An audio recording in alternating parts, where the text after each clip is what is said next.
Voilà, shalom encore une fois de plus, peuple de Dieu. Nous tenons à parler aujourd'hui sur ce qui est de la foi. C'est pour ça qu'on a conçu à partager ensemble dans la part du Seigneur. Nous allons prier. Étant donné les gloires, nous consacrons ce moment très saintement.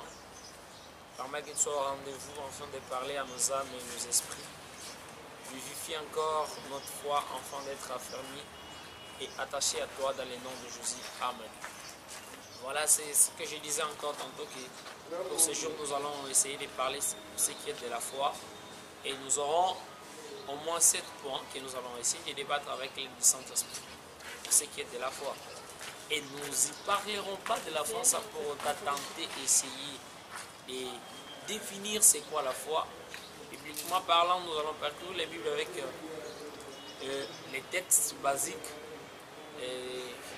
C'est comme dit le commentateur biblique que celui qui a écrit les livres des Hébreux a tellement parlé de la foi, en commençant du 3e chapitre jusqu'à la fin. Il a vraiment exploité la foi, il a explicité les tenants et les aboutissants de ce qui est de la foi. La Bible dit ici, Hébreux chapitre 11, le premier verset.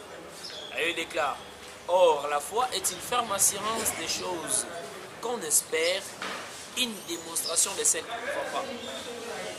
Ouais, quand vous lisez la Bible, le premier parti de ce qui est de la foi, ça part d'abord que c'est une ferme assurance des choses qu'on espère. Et étant un enfant de Dieu, la bonne chose que je pouvais vous dire, c'est que ce qu'on ne voit n'est plus la foi. Quand vous croyez quelque chose que vous voyez, ça, ce n'est plus la foi. Parce que ce qui s'est déjà fait voir n'est plus en quoi on ne peut espérer. On espère à ce qu'on n'a pas encore vu. Vous voyez, si vous avez une histoire à raconter ou un témoignage, vous ne direz jamais que ça fonde votre foi. Parce que c'est quelque chose que vous racontez, c'est une histoire du passé qui n'est plus les basiques de votre foi.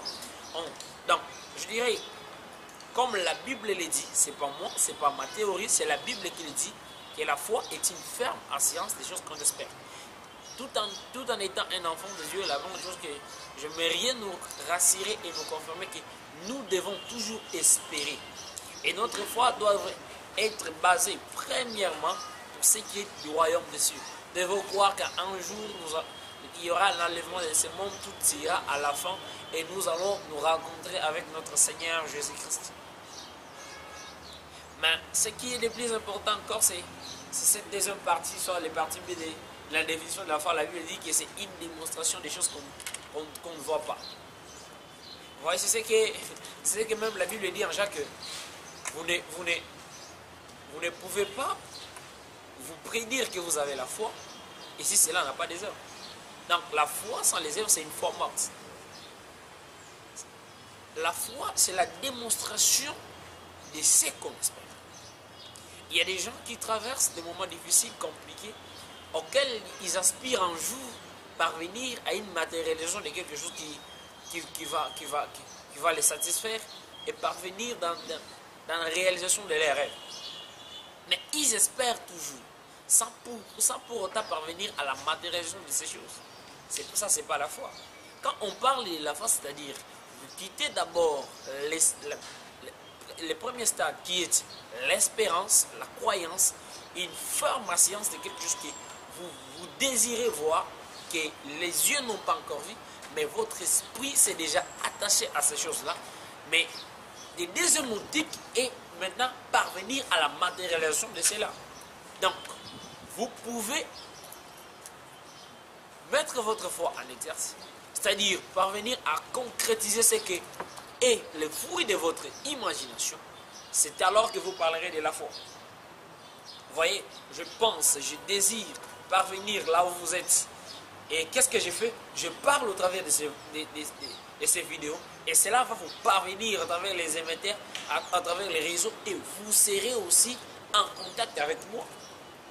Vous voyez, j'ai démontré, je parvenir à faire ce qui est la démonstration de ma conviction, de ma foi, afin de vous les parvenir là où vous êtes.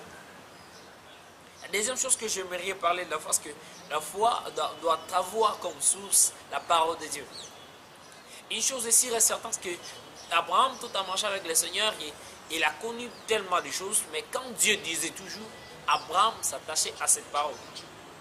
Pourquoi il s'attachait aux paroles du Seigneur? Parce qu'il savait que Dieu est toujours là pour accomplir ses desseins. C'est ce que la parole dit en Deutéronome. Qu'est-ce que la Bible dit? Je voudrais lire avec nous. La parole déclare ceci en Deutéronome. Je dirais en Deutéronome, ou soit encore Nombre chapitre 23 verset 19. La Bible dit que Dieu n'est point un homme pour mentir, ni un fils d'homme pour se repentir. Ce qu'il dit, ne le fera-t-il pas? Et ce qu'il déclare, ne l'exécutera-t-il pas? Voici ce que la Bible dit. Donc, Dieu n'est pas un homme pour mentir. Moi encore un fils d'homme pour se repentir. Ce qui doit être les basiques, soit les fondamentales, l'origine, les sources de notre foi, ce n'est que la parole de Dieu. C'est que Christ disait que la foi vient de ce qu'on entend. Et ce qu'on entend, c'est la parole de Christ. Donc, si vous vous attachez à ce que dit le Seigneur, si vous vous attachez avec Dieu, Jésus-Christ, vous ne serez jamais déçus. Le deuxième point que nous essaierons de parler, c'est que l'essence de la foi. Nous allons parler, c'est quoi l'essence de la foi? Tout en étant un chrétien, qu'est-ce qui peut être votre essence? Qu'est-ce qui peut être le gazoil qui va animer, qui va vous donner encore de la force pour aller de l'avant? Nous pouvons parler de l'expérience que nous voyons avec les véhicules pour se déplacer de ça et là. Il faut qu'il y ait de l'essence là-dedans. On peut parler encore des avions et d'autres engins que nous connaissons bien. Pour que ça puisse se déplacer, ça demande qu'il y ait des gazoils à l'intérieur. C'est de même avec la foi. Ça a de l'essence. L'essence de la foi, c'est quoi? Proverbe, chapitre 3, verset 605. La Bible dit ceci. Confie-toi à l'Éternel de tout ton cœur et ne t'appuie pas sur ta sagesse. Reconnaissez-le dans toutes tes voies et il aplanira tes sentiers.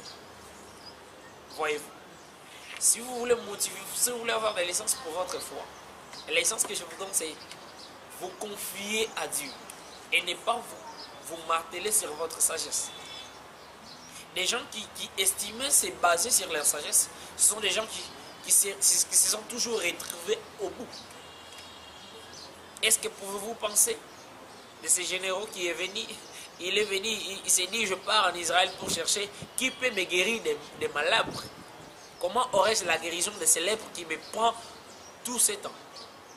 Et quand il est arrivé en Israël, on lui a dit quoi? Tu dois te jeter en Jourdain 7 fois. Bien-aimé le Seigneur, la foi c'est se confier à l'Éternel et ne pas se baser sur sa sagesse. Il a commencé à douter, il dit, est-ce que chez moi là, il n'y en a pas des eaux, il n'y en a pas de fleuves qui pourraient être autant plus beaux que ces Jourdains, auxquels je pouvais m'y jeter et chercher comment me sanctifier. Mais il devrait passer par l'eau qui était les Jourdains. Pourquoi? Parce que c'est là où l'homme de Dieu lui a ordonné d'y s'y jeter.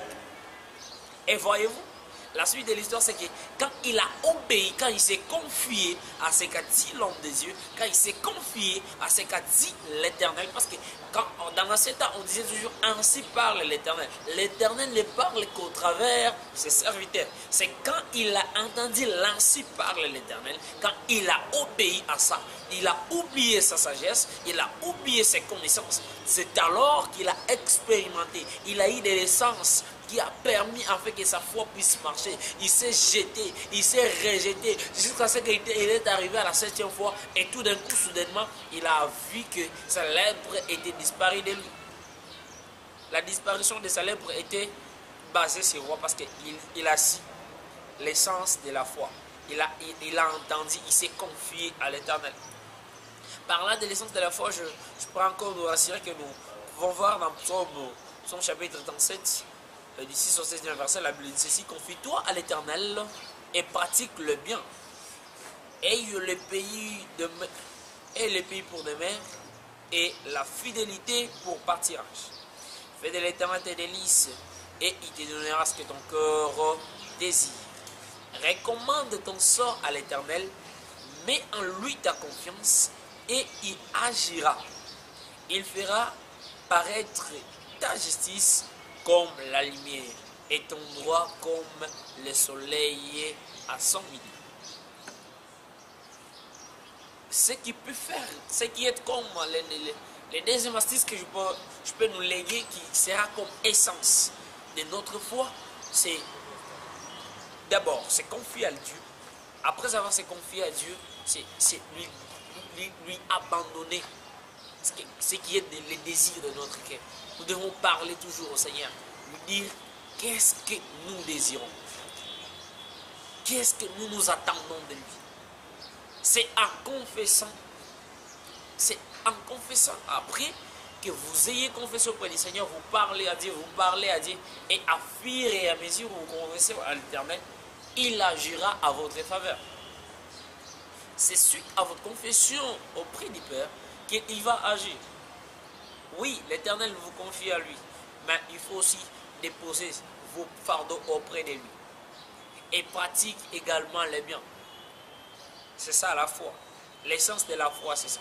Quand tu pratiques le bien, tu n'auras pas de culpabilité dans ton cœur. Quand tu agis avec tout ton cœur, tu te dis que ce que je fais ira de l'avant. Pourquoi? Parce que tu as cette ferme conviction qui vient de toi. Tu t'es d'abord confié à l'Éternel, tu marches dans la justice et tu lui as exprimé ce que ton cœur désire. Et la finalité sera que l'Éternel agira favorablement dans votre vie. Oui. Je vais parler, le premier point, c'était la définition de la foi. On a tenté d'essayer à définir d'après Hébreux chapitre 11. Et le deuxième point dont je parlais, c'était la source, soit l'origine, le basique de notre foi, ça doit être la parole de Dieu. Et troisième point, je parlais de l'essence de la foi. Je dis que pour avoir l'essence de la foi, il faut se confier à l'Éternel. Ça, c'est la première des choses. Il faut lui exprimer ce que nous ressentons. C'est alors que notre foi parviendra à ces matérialisations. Et la troisième des choses que j'aimerais partager avec nous, c'est que de la foi, c'est la nécessité de la foi. En quoi la foi est nécessaire? Hébreux, chapitre 4, verset 2. La Bible dit ceci. Car cette bonne nouvelle nous a été annoncée aussi bien qu'à eux. Mais la parole qui lui fut annoncée ne leur servit de rien, parce qu'elle ne trouvait pas de la foi chez ceux qui l'entendirent. Toute chose a besoin que quelqu'un se focalise d'abord, qui mène de la foi, c'est ça. Certes qu'il y avait des gens qui entendaient la parole de Dieu, mais ils ne mettaient pas la foi. La nécessité de la foi, c'est qu'après avoir entendu la parole de Dieu, il faut se confier à cela. La parole dit encore, le passage que nous connaissons tous mieux, c'est Hébreux chapitre 10, verset 38, la Bible dit ceci. Et mon juste vivra par la foi. Mais s'il se retire, mon âme ne prend plus plaisir de foi. La nécessité de la foi est que quand vous abandonnez la foi, quand vous êtes devenu dans des doutes, vous êtes dans l'apostasie, la Bible dit que mon âme ne se réjouira plus de toi. Allez-y voir avec Pierre. Pierre qui était quelqu'un qui avait une ferme conviction, qui avait la foi en lui. Et quand il a dit au Seigneur, Seigneur, si c'est toi, Rabbi, ordonne que je puisse marcher aussi sur les autres. Vous voyez, avec le Seigneur, Jésus lui a ordonné de marcher. Mais quand seulement il a mis des doutes au-dedans de son cœur, directement, la foi, le Seigneur, il était détaché de l'âme de Dieu et il ne pouvait plus exercer dans la foi. La foi est tellement nécessaire au tel point que quand nous mettons des doutes dans notre vie, nous nous détachons du Seigneur. Le Seigneur n'agira plus favorablement à nous. Vous voyez, la foi est tellement nécessaire. La foi est trop importante. La Bible dit encore en Hébreux chapitre 11, verset 6, une personne que nous connaissons tous. La Bible dit ceci. Or, sans la foi, il est impossible de lui être agréable, car il faut que celui qui s'approche de Dieu croit que Dieu existe et qu'il est le rémunérateur de tous ceux qui le cherchent. Donc quand vous approchez du Seigneur, il faut d'abord croire qu'il existe. Et non seulement qu'il existe, c'est qu'il est le rémunérateur de tous ceux qui le cherchent. Vous voyez, quand tu approches de Dieu, crois qu'il existe. Et au-delà d'y croire, et sache-le bien qu'il est le rémunérateur de tout ce qu'il cherche. Tu cherches le Seigneur, crois qu'il existe. Et il va te rémunérer comme tu te confies à lui. Et notre point que nous avons développé, c'est ce qui est la base de la foi. Ça pourrait être du parallélisme avec le deuxième point que nous avons parlé, qui est la source de la foi. Et nous allons essayer d'ajouter quelques passages bibliques qui vont encore nous motiver davantage. Ce qui est de Romains chapitre 4, verset 20 à 21, la Bible dit ceci. Il ne doute point par incrédulité au sujet de la promesse de Dieu, mais il fut fortifié par la foi, donnant gloire à Dieu en ayant plein de conviction de ce qu'il promet et il peut aussi l'accomplir. Ici, la Bible nous relate l'histoire d'Abraham. La Bible nous dit que dans tout son parcours, Abraham avait plein de confiance en Dieu. C'est pourquoi même quand Dieu pouvait lui dire, non, tu vois Abraham, tu dois laisser Isaac partir, tu dois aller l'offrir, il croyait toujours. Parce qu'il savait que derrière les paroles de Dieu, Dieu n'est pas un homme pour mentir, moins encore plus de l'homme pour se mentir, mais il est celui qui accomplira ses desseins. C'est tellement inconcevable. Quelqu'un comme Abraham, il va se décider de laisser sa famille, décider de laisser son pays, aller dans un endroit inconnu. Parce que Dieu ne lui va pas encore préciser d'où il ira. C'est après avoir se séparé de l'autre. C'est alors que Dieu lui dira, Abraham, regarde, c'est ça le pays auquel j'étais prédestiné, que ça t'appartient. Mais avant tout, Abraham d'abord a obéi parce que Dieu a dit. Bien aimé, tu veux parvenir à matérialiser ta foi, tu veux parvenir à réaliser tes rêves, la première chose, obéis à Dieu. Obéis à Dieu, c'est ça les basiques. Et sache que si Dieu te demande quelque chose, il t'a promis quelque chose, il te le donnera en retour. Quand on te dit toujours que abandonne le monde et le royaume des cieux t'appartiendra, avant d'abord d'être propriétaire, copropriétaire du royaume des cieux, tu hériteras, donc tu te réjouiras ces éternels 2 ans. Ça veut dire que Dieu y fera pour toi. Et ce qui est à faire, c'est que tu dois croire à cette portion de l'Écriture et cela sera ta portion. L'autre point que nous allons parler, toujours de la foi, c'est que nous allons parler des effets de la foi. Les effets de la foi, c'est quoi? Parlant des effets de la foi, je ne sais pas tellement des passages bibliques. Les passages me sont tellement énormes au point que je ne sais pas quoi vous dire. Mais Dieu dit ceci. Jean chapitre 14, verset 2. Il dit que si vous avez de la foi, vous pouvez dire à cette montagne, ôte-toi de là et jette-toi dans la mer. Voyez-vous, les effets de la foi. Les effets de la foi, c'est quand un homme comme Élisée partira au champ avec le fils du prophète et que la hanche va se jeter dans l'eau. Il prend juste un morceau de bois, il jette et soudainement, vous allez voir que l'arbre est devenu l'aimant pour prendre ce qui est de la fer et la tirer vers le haut. C'est ça les effets de la foi. Vous voulez vivre les effets de la foi? Croyez d'abord. Demandez à Josué, il vous le dira. Josué chapitre 6. Commencez à lire le premier verset, vous allez descendre. Quand Josué est arrivé devant le mur de Jéricho, la Bible dit ceci. Quand j'ai cherché à connaître de profondeur de ce qui est de la mur de Jéricho, la parole déclare. J'ai découvert que la mur de Jéricho, c'était des murailles qui étaient construites. Le PC de cette muraille était environ 4,5 mètres l'épaisseur des murailles. Mais comment faire tomber ces murailles afin d'entrer dans le mur de Jéricho? C'était juste une question d'appliquer la foi. Qu'est-ce qu'il a fait? Il a imploré l'Éternel. L'Éternel lui a donné une directive. Il lui a dit, écoutez, vous allez tourner cette fois la mur et ces murs de Jéricho, voudrais-je dire, vous allez tourner cette fois et septième fois, il y aura des gens qui vont tourner au trompet, les sacrificateurs, il y aura 7 sacrificateurs. Donc, parvenir à matérialiser la foi, Ça nous demande tellement de gymnastique. Mais si nous sommes en mesure de se soumettre, nous allons parvenir à des grandes choses.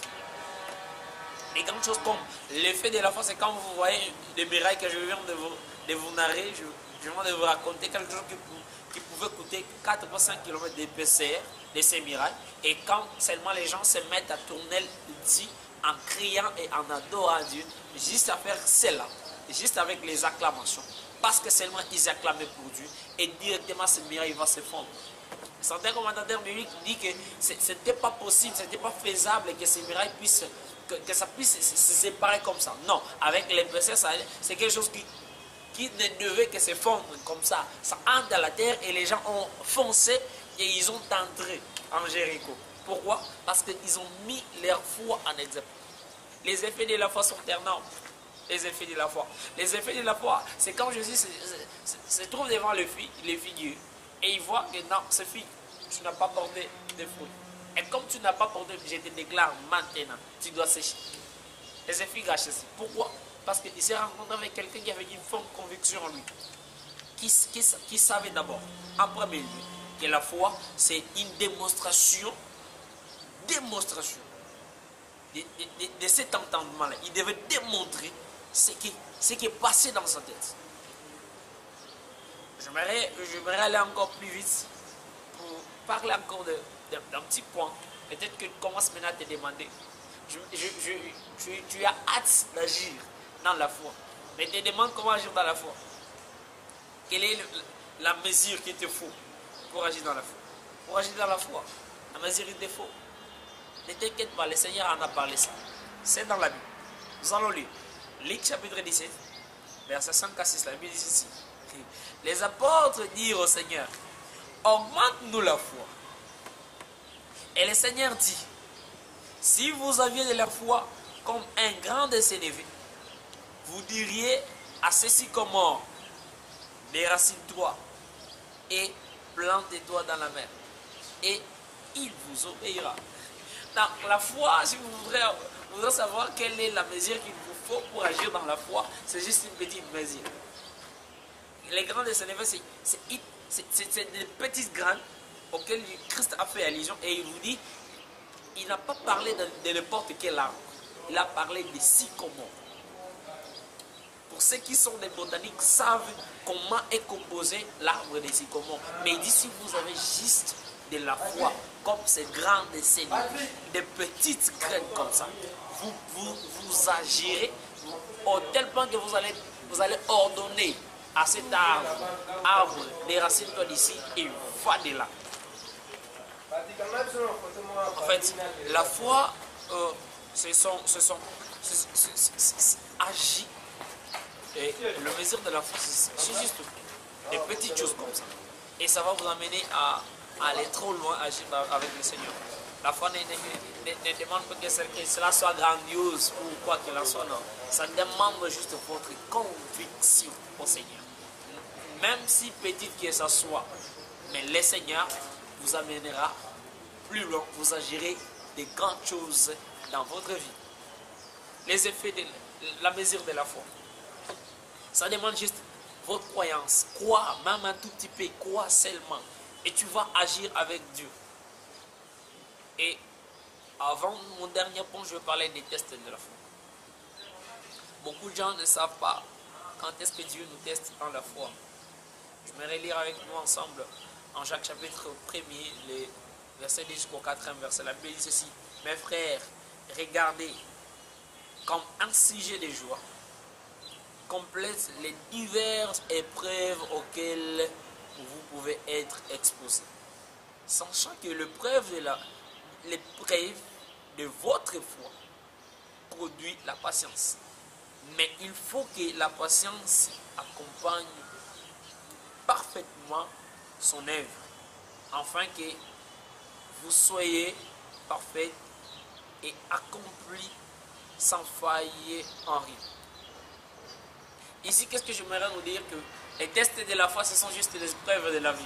Quand vous vous rencontrez avec quelque chose qui est difficile, impossible, qui vient par devant vous, c'est juste un moyen. C'est un test que Dieu veut vous faire passer afin de prouver votre foi. Comprenez? Quand Jésus-Christ, on lui a raconté, on lui dit, ton ami, Lazare, celui qui t'aime, il est mort. Qu'est-ce qu'il a dit? Il s'est réjoui, il a dit, je suis tellement erré, pourquoi parce que cette circonstance s'est fait entendre pour que la gloire de Dieu puisse s'entendre. Donc, quand il y a des difficultés, des impossibilités qui viennent dans notre vie, c'est juste pour faire voir la dimension de notre foi. Je vais réciter encore avant de prier ensemble avec nous, je vais nous dire ceci. La foi, c'est une folie. Quand est-ce qu'on peut dire que la foi est une folie? La foi est une folie, c'est quand Élisée va jeter un morceau de bois pour tirer la hanche qui est dans l'eau. Ne cherche pas que tout le monde te comprenne dans ce que tu agis dans la foi. C'est juste ta conviction qu'il faut. La foi agit également avec la manière dont nous nous attachons au Seigneur. Vous allez voir, quand vous allez en 2 Rois chapitre 4, vous lirez l'histoire de la femme, la veuve femme, qui était restée et son mari fit l'un des fils des prophètes qui agissait avec Élisée. Il vient chez Élisée et lui dit, Élisée, voici, mon mari est décédé et maintenant on veut me prendre les enfants, on veut les hypothéquer. Donc les enfants vont partir comme esclaves en guise de quoi? De la dette que leur papa avait. Qu'est-ce qu'Élisée lui a dit? Il a dit, prête même chez tes voisins. Prête des ustensiles qui peuvent te permettre, enfant, que je vais produire les miracles. Et l'huile va tomber dans un style jusqu'au point où tout va s'immerger. La foi, c'est limite là où toi tu limites la foi. La foi, c'est toi qui peux limiter Dieu. Tu peux limiter Dieu dans là où tu peux te limiter à agir avec le Seigneur. La foi, je te disais encore que la dimension de la foi, soit on peut dire la foi c'est clos, ça s'étend, ça met fin dans la vie d'une personne, c'est quand il meurt. C'est ce qu'elle n'a pas compris, cette femme ici veuve. La Bible dit ceci, tout ce qu'elle avait pris était rempli d'huile, jusqu'à ce que tout est rempli d'huile. C'est alors qu'elle a dit, je n'ai plus rien, je n'ai plus de lieu où mettre de l'huile. C'est à ce moment-là que l'huile s'est arrêtée de couler sur ce vase. Comprenez? Donc, la foi, ce qui peut agir la foi de votre vie, ça va s'éteindre là où vous allez vous limiter à croire.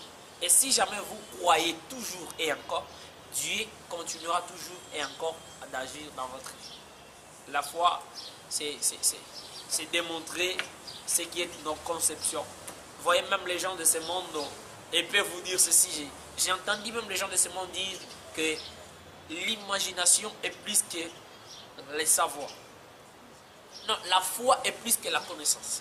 La foi est plus que la sagesse. La foi est plus que tout. La foi est le basique de tout. La foi est la suprématie de toutes choses. Si vous croyez, quelqu'un qui croit ose toujours. Quelqu'un qui croit ne voit jamais les négatifs dans sa vie. Quelqu'un qui croit perce toujours, fonce et ne recule jamais. Quelqu'un qui croit, c'est un homme qui parvient à de grandes matérialisations. Quelqu'un qui croit, c'est celui qui affronte toujours des choses parce qu'il se dit qu'il va toujours réaliser. Quelqu'un qui croit n'a jamais eu peur, dit je ne pourrai jamais. Mais celui qui croit, quelle est sa réaction devant des difficultés? Il dit qu'est-ce qu'il faut? Parce que lui se voit toujours capable et il voit toujours la possibilité de faire les choses. Un homme de foi, c'est un homme où, dans les dictionnaires de sa vie, il ne connaît pas les mots impossibles. Mais il y a une démarcation entre la foi et la volonté. Vous allez lire en Marc chapitre 9, les temps vous êtes minimes. Marc chapitre 9, vous descendez. La Bible déclare, il y a un papa qui est venu avec son enfant qui souffrait. Il souffrait tellement qu'il avait l'épilepsie au point où les apôtres n'ont pas pu réaliser quelque chose dans sa vie. Mais Jésus lui a dit, est-ce que tu crois? Il a dit, si tu peux, viens en mon aide. Et il a crié et dit, Seigneur, viens aider mon incrédulité. Il avait la volonté que son fils soit guéri, mais il ne croyait pas. Est-ce que tu crois? Certes que tu as la volonté, est-ce que tu crois? Si tu crois, nous allons prier ensemble. Éternel Père de gloire, je bénis ton nom et ta grandeur. Christ, il croit voir ton miracle. Père éternel, dans ses voies, là où il entend que tu agisses dans sa vie, j'ordonne en ces lieux, Christ, que ta main puissante puisse l'assister. Père éternel, cette foi qu'il met en jeu, que cela soit matérialisé dans le nom puissant du Seigneur Jésus-Christ. Accorde-les sa faveur et sa grâce dans le nom de Jésus. Amen. Voilà, nous sommes encore là et nous continuerons à partager avec vous. Nos coordonnées, je les lisais encore tantôt, c'est plus 243 82 711 41 82. Plus 243 82 711 82. Et notre adresse, notre chaîne YouTube, c'est Équipe TV. Abonnez-vous massivement, suivez même les émissions précédentes, vous allez y trouver là-dedans. Notre adresse Facebook, à ce que veulent nous écrire, notre page officielle, c'est Héritier Kiliboisi Michel. Sur Instagram, c'est Michel Héritier Kiliboisi. Notre adresse email, pour ceux qui peuvent nous écrire, c'est herimichel3@gmail.com. Si Twitter également, si vous voulez nous suivre et nous écrire, nous sommes là, c'est Héritier Michel. Écrivez-nous. À très bientôt. Que Dieu vous bénisse. Shalom.